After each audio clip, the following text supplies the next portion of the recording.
Marva Tunes.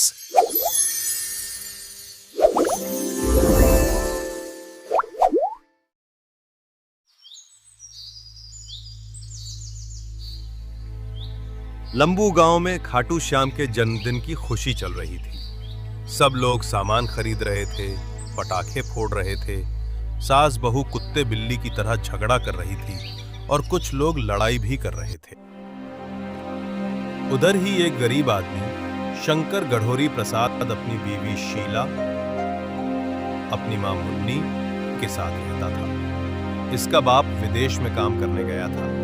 वहां ही एक अंग्रेज को पटा लिया और उससे शादी कर ली। शंकर पहले बहुत अमीर था, उसकी गाड़ी चलती थी और उसके साले ने उसको धोखा दे दिया और सारी गाड़ियां हड़प ली। शीला की मां भी बहुत चालू थी, उसने भी कुछ नहीं बोला और अपने बेटे का साथ दिया।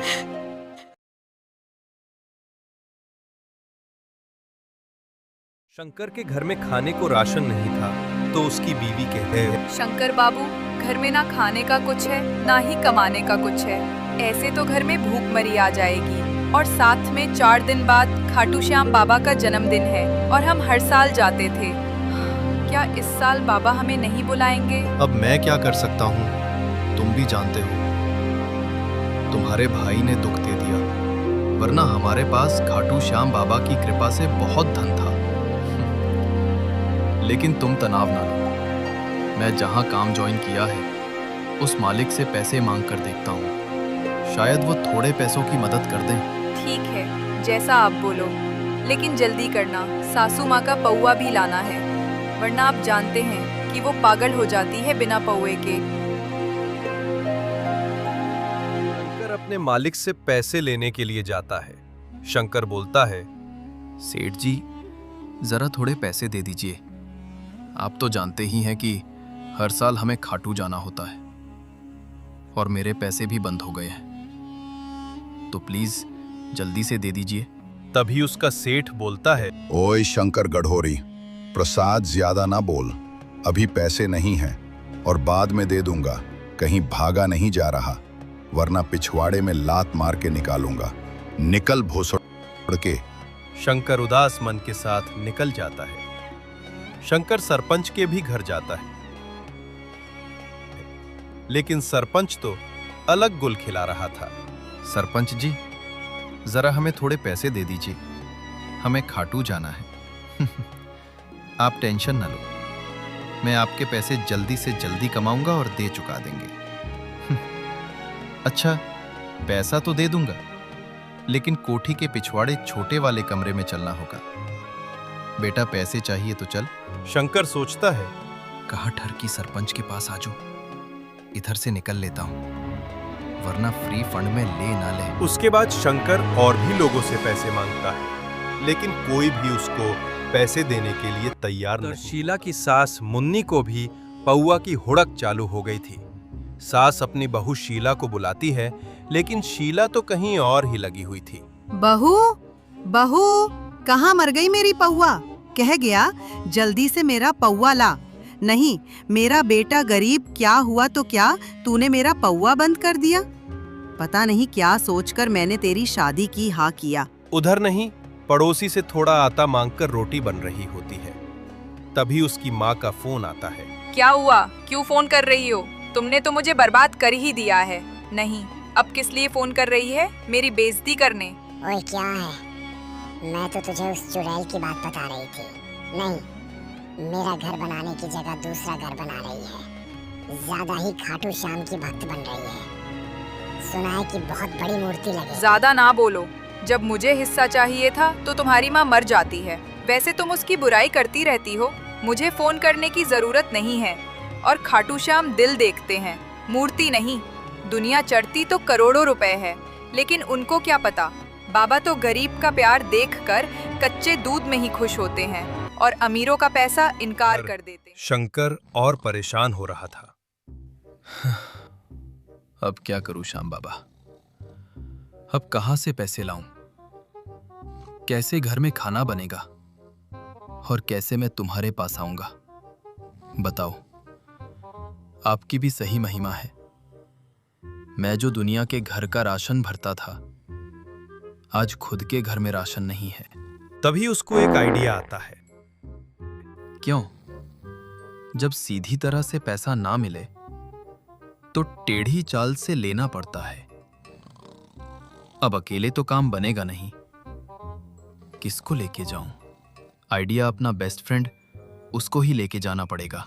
तभी शंकर अपने दोस्त घोड़ू को फोन करता है। हेलो, क्या हुआ रे शंकर? मुझे लगा तू तो दुनिया से निकल लिया होगा, क्योंकि तेरा तो सारा बिजनेस तेरे वो हरामी साले ने खा लिया। और मैंने लोगों से ये भी सुना था कि आपने गांव छोड़ दिया। ओए ज्यादा ना बोल, मजाक हो गई। तो जल्दी से कुछ चेले छपते लेके आ जाना, और साथ में एक पौवा भी दे। पैसे बाद में दे दूंगा।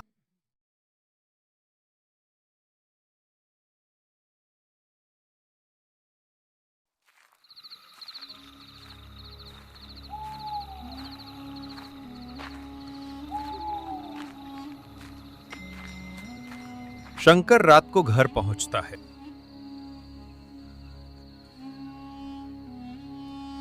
बेटा, मुझे पता था तू आएगा, पौआ लाएगा। मेरा बेटा आएगा। बेटा जल्दी से पौआ दे दे। शंकर अपनी माँ को पौआ देता है। शंकर अपनी माँ को पौआ देता है।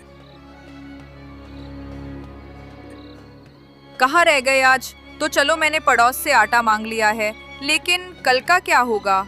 तनाव मत लो, कल 56 भोग बनेंगे। 2 दिन बाद खाटू श्याम बाबा के धाम पर भी पहुंचना है। तैयारी शुरू करो। आज बस यही कहना चाहूंगा, आज की रात मजा आंखों से ले लीजिए। शंकर की बीवी शीला को समझ नहीं आया, लेकिन उसने हाँ भर दी।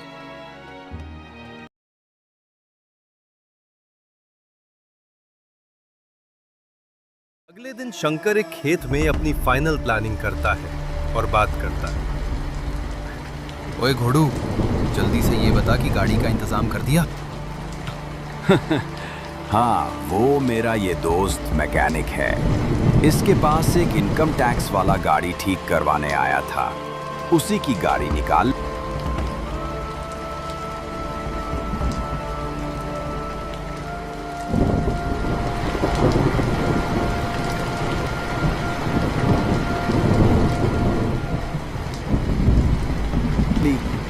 अच्छा, कपड़े का बता। कपड़े और नकली दाढ़ी और मूछें तैयार हैं?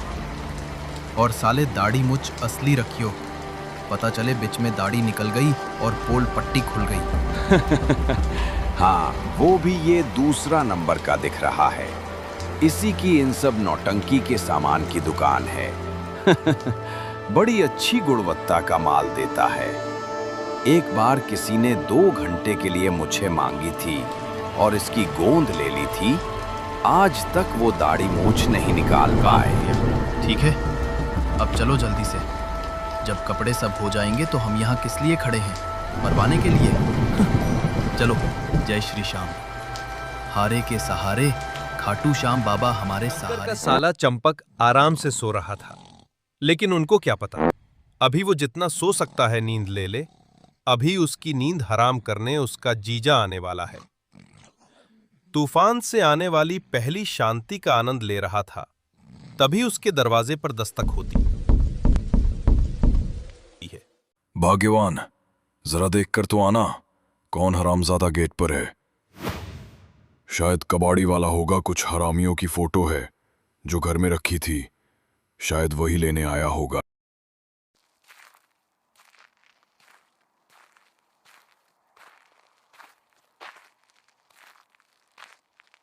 नहीं, तुम बस लेते रहो।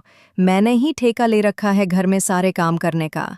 नहीं, वरना जो 1 कार का दहेज दिया, सारा लेकर ले जाऊंगी और इंटरेस्ट में तेरी गांड में डंडे और पड़वाऊंगी। अच्छा ठीक है, मैं गेट खोलता हूं। मेरी माँ, ज्यादा तुम कष्ट ना लो, बस यहीं शांति से बैठ। जी भाई साहब, आप कौन हैं? आए हैं क्या काम? बेटा, हमें पता चला है तेरे घर में लाखों रुपए पड़े हैं और तूने टैक्स नहीं दिया। तू टैक्स नहीं देगा तो तेरा बाप देगा साले। बेटा तमीज से बिस्तर पर बैठ जा, वरना चल जेल। चंपक चुपचाप हाथ जोड़े बिल्ली की तरह बैठ जाता है और शंकर टैक्स ऑफिसर का नाटक करके सारा माल निकाल लेता है। चल बेटा बाय, अब फिर ना मिलेंगे दोबारा। और तेरी जो हराम की कार कंपनी है उस पर सील लगाने वाली है, तैयार रही।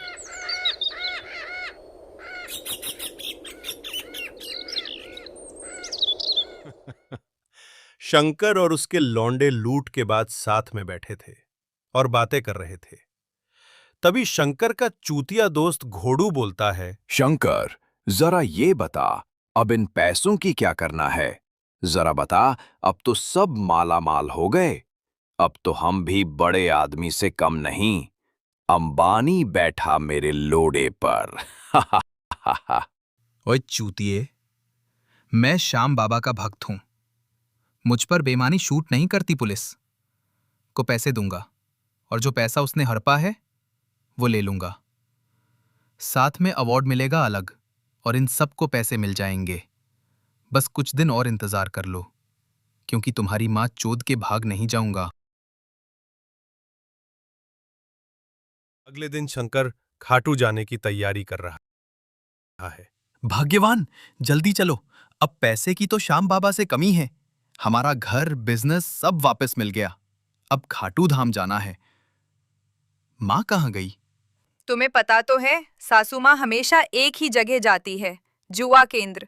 वही जुआ खेल रही होगी, और कहाँ जाएगी वो? याद नहीं क्या, जब से ससुर जी उस विदेशी हीरोइन के साथ भागे, तब से उन्हें जुए और पौवा टिकाने की आदत पड़ गई है। शंकर गढ़ोरी रास्ते से जा रहा था, तभी उसने देखा कि जो बुढ़िया, अरे शीला की मां, जो बहुत घमंड कर रही थी, अब भीख मांग रही है। शंकर उसके पास जाता है और बोलता है, कैसी हो सासू मां? खुश तो बहुत होगी। आज हम बर्बाद करके बड़ा मजा आया था, आज खुद बन गई भिकरण। चलो, तुम भी क्या याद रखोगी? हमारे घर में एक कमरा है छोटा सा, वहां रह लेना। काम करती रहना, खाना पीना मिलता रहेगा।